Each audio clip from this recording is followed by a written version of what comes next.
In today's video, I will show you why you can add transition in DaVinci Resolve. If your footages on the timeline don't have sufficient overlapping data, you won't be able to add transition directly. Attempting to stretch first clip into the second one won't work. Cut both clips at desired point. Place them together to create small overlapping section. Now, you can successfully add transition between clips. Adjust transition duration as needed. If transition appears very small or isn't stretchable, it may be due to limit available data.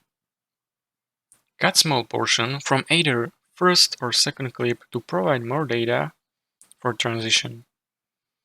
Add transition, and now you can easily adjust its length. And that's it. If you found this tutorial helpful, consider subscribing and like a video.